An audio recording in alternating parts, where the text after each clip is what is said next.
ये कहानी है दो दोस्तों की जो कुछ ही दिन पहले एक हॉस्पिटल के कमरे में दोस्त बने थे।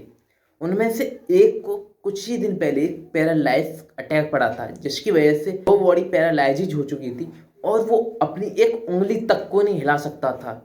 अब पूरे दिन में जो भी डॉक्टर, जो भी नर्स उसके पास में आती, तो वो उनसे सिर्फ एक ही चीज़ कहता कि मेरे को कोई ऐसा इंजेक्शन दे दो जिसकी वजह से मैं मर जाऊं, मैं अब और ऐसे जीना नहीं चाहता। और ये सब वो उसका दोस्त दूसरे बेड पे पड़े हुए डेली देखता था, क्योंकि वो चल फिर सकता था। तो वो डेली सुबह जो कमरे की खिड़की थी हॉस्पिटल की, उसके पास में जाता और डेली जो बाहर एक्टिविटी होती थी अपने दोस्त को सुनाता। आज आसमान सफ़ेद है, आज धीरे धीरे हवा चल रही है, आज ठंडी ठंडी हवा चल रही है बाहर। और खिड़की के बाहर में एक सुंदर सा बीच है जिस पे काफ़ी सारे बच्चे खेल रहे हैं। कुछ बच्चे मिट्टी का घर बना रहे हैं, कुछ बच्चे जॉगिंग कर रहे हैं, कोई एक्सरसाइज कर रहा है। और बाहर एक बीच के पास में एक आइसक्रीम की शॉप भी है जहाँ से काफ़ी सारे लोग आइसक्रीम भी खरीद रहे हैं। तो वो ऐसी काफ़ी सारी चीज़ें उसको बताता। और शाम के टाइम में जब वो खिड़की में देखता तो शाम को वो बताता कि आज जो आसमान, जो समुद्र की लहरें हैं, उसका आज कलर गोल्डन है, उसके पानी का कलर गोल्डन है, आज वो चमक रहा है। और ऐसे स्टार्टिंग में तो वो उसे अपने दोस्त को बताता तो उसके अंदर एक क्यूरियोसिटी जनरेट नहीं हुई, लेकिन धीरे धीरे जब वो डेली बताने लगा तो उसके अंदर एक क्यूरियोसिटी जनरेट होने लगी कि मेरे को भी कम से कम मरने से पहले सिर्फ एक बार अपनी आंखों से उस बाहर की दुनिया को देखना है। अब वो इंटरेस्ट लेने लगा उसकी बातों में और वो अब इंतज़ार करने लगा सुबह होने का। वो सुबह होने का इंतज़ार करता था और वो उसका जो दोस्त था डेली सुबह बाहर की एक्टिविटी बताता रहता था। अब एक दिन जब वो इंसान सुबह उठा तो उसने देखा कि पास वाला बेड है जो उसका, वो खाली है। तो उसने नर्स को आवाज़ दी और नर्स उसके पास में आई।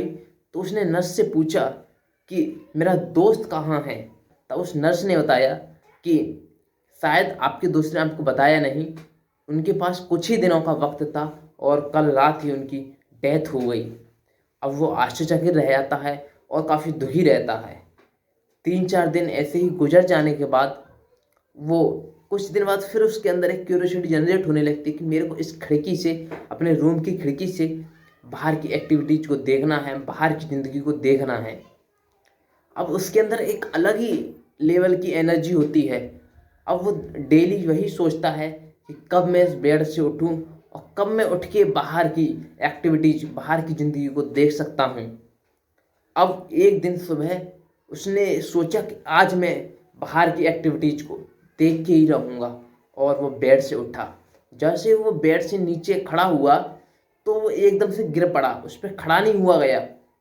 अब उसने दीवार के सहारे से बेड पकड़ पकड़ के बड़ी मुश्किल से वो खड़ा हुआ और खिड़की के पास में जाके खड़ा हो गया। अब जब वो खिड़की के बाहर देखने लगा तो उसको बहुत गुस्सा आया। तो उसने नर्स को आवाज़ दी। तो जब नर्स पास में आई तो उसने नर्स को बोला कि तुमने ये बाहर खिड़की के बाहर में काली दीवार क्यों लगा दी है।